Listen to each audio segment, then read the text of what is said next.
Compromis, nous allons parler ce soir du mot compromis en France. Il sonne presque comme un gros mot au sein de la classe politique, comme en témoigne la crise politique sans précédent qui agite la Ve République.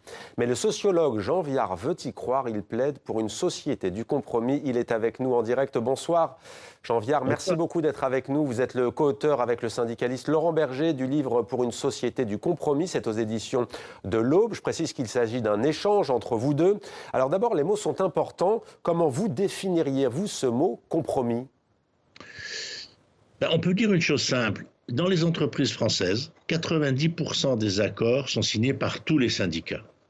Et la CGT ne signe pas tout le reste, les 10% qui restent. Ça veut dire quoi? Ça veut dire qu'en réalité, là où était le cœur du conflit, on va dire capital-travail, pour dire les choses simplement, on est arrivé à une société du compromis. Quand 90% des gens signent tous les accords, on est là. Ça veut dire que si vous voulez, en fait, on a appris à négocier, notamment dans le monde de l'entreprise. Souvent d'ailleurs dans les sociétés locales aussi, dans les mairies, les départements, quand on voit les rapports entre les gens. Moi j'ai été élu local à Marseille, on travaillait les uns avec les autres, on n'était pas d'accord sur tout bien sûr, mais on arrivait sur plein de projets. Donc si vous voulez, ça montre bien qu'une société du compromis, c'est le fait de se dire, il y a un enjeu majeur dans ce monde. Le monde a bifurqué, le monde a tourné si vous voulez. Il a tourné parce que la nature a pris la main sur l'histoire, parce que la vieille relation homme-femme est en train de se défaire pour la réussite de l'individu. Tout le monde veut d'abord faire une carrière, avoir une vie, puis après être un garçon, une fille, être parent, etc. Donc on a deux ruptures anthropologiques majeures qui viennent s'ajouter, on va dire, pour aller vite à l'affrontement capital-travail. Et donc du coup, la société bouge dans trois axes différents et pas dans un seul. Et donc si vous voulez, le problème c'est que le monde politique a extrêmement de mal à s'adapter. Et je ne le reproche pas vraiment, parce que c'est le boulot des intellectuels, des syndicats, des associations, de repenser ce monde. Et alors partout, on voit, au fond quoi, on voit des conservateurs absolument radicaux, que ça soit Trump, que ça soit Poutine, etc., qui au fond voudraient quoi? Voudraient qu'on reste dans un monde où l'homme domine la nature, où le masculin domine le féminin, où le colonisé ou l'immigré sont dominés par les occidentaux, et qu'au fond on reste sur ces systèmes-là. Et donc ils se bloquent parce qu'ils ont peur, ce qui se comprend. Et puis en face, c'est là où est la question du compromis, parce que vous avez des anciens écolos, des anciens socialistes, des gaullistes, des défenseurs des éléphants, des défenseurs de la nature, qui peuvent être de différentes cultures politiques. On peut très bien se battre pour une montagne ou pour le hérisson. Par exemple, je suis très sensible à la question du hérisson, pour prendre une anecdote. Et donc, comment ces gens apprennent à travailler ensemble? Alors justement, Jean Viard, donc il y a la notion d'arrangement dans lequel on va faire chacun des concessions mutuelles. Vous avez cité le monde de l'entreprise, mais j'aimerais qu'on en vienne donc à cette crise politique actuelle.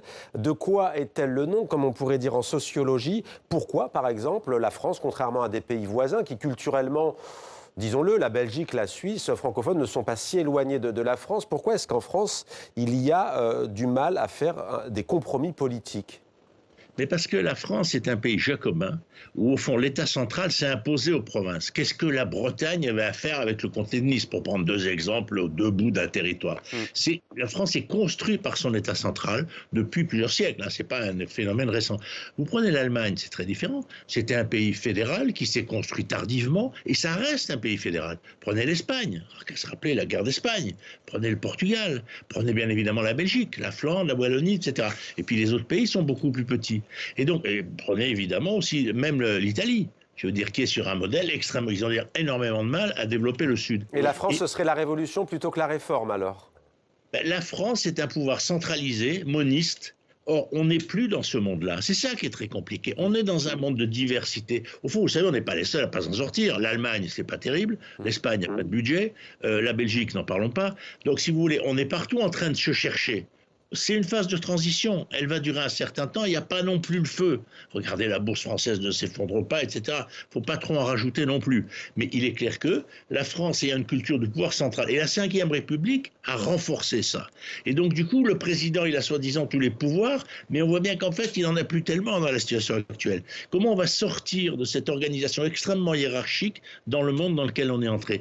La chance des pays autour de nous, c'est qu'ils sont très appuyés sur leur région. Et donc, regardez l'Allemagne, le chancelier n'est qu'une partie du pouvoir. Et donc, il y a d'autres pouvoirs forts. Nous, on a des régions, mais elles sont très faibles. On a un pouvoir local municipal qui est puissant. On a des entreprises très puissantes, des très grandes et des petites. Les Français ont d'abord confiance dans les entreprises, beaucoup moins dans les politiques. Donc le modèle français est un peu périmé, il faut le dire. Comment on va le faire évoluer, je ne sais pas.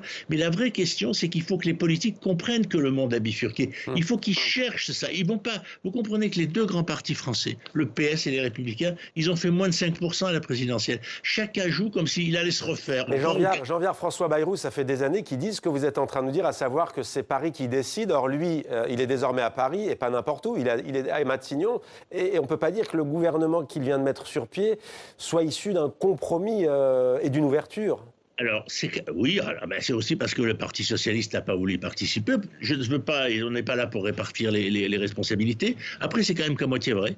Vous avez un ministre des Finances qui est une grande personnalité de gauche, vous avez le ministre de l'Aménagement du Territoire qui est une grande personnalité de gauche, et vous avez pas mal d'élus locaux. Par rapport à ce qui s'est passé depuis 7 ans, c'était essentiellement des jeunes Parisiens très très brillants, des grandes écoles, etc., qui avaient des tas de qualités, c'était d'excellents gestionnaires. Mais la politique, c'est pas que de la gestion, c'est aussi être enraciné dans le sol, c'est être capable de parler différemment à une région à une autre, d'avoir cette emprise sur le terrain, de savoir, je veux dire simplement, savoir entrer dans un bar et balancer une vanne pour que les gens rigolent, puis après on discute politique, c'est ça la politique. Bon, on a été en déficit de politique. Je ne sais pas si François Bayrou va réussir, mais vous voyez, je pense qu'il a mis quelques cartes dans sa partie, il a mis des gens compétents, il a mis des gens expérimentés, alors il n'a toujours pas de majorité.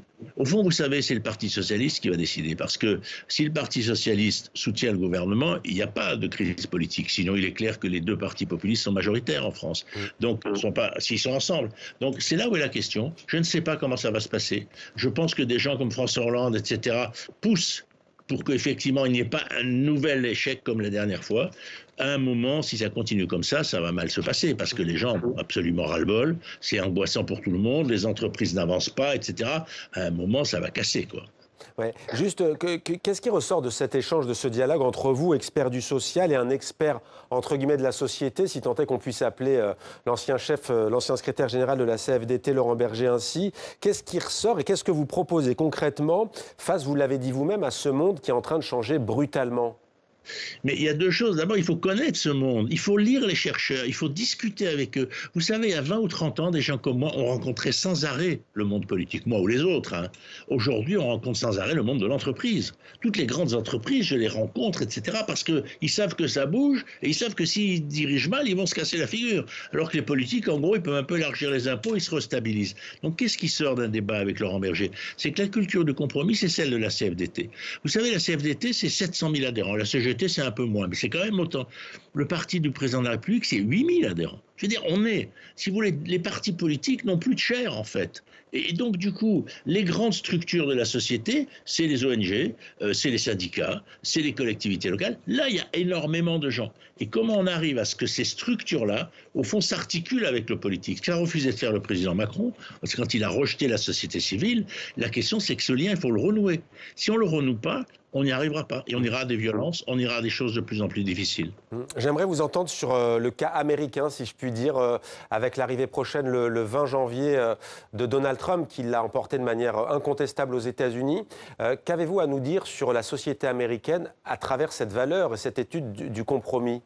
Mais une chose qu'on a vue en France, c'est que la gauche américaine, elle s'est mise sur des valeurs nouvelles, positives, que ce soit le droit à l'avortement, les différences, etc. Je ne dis pas.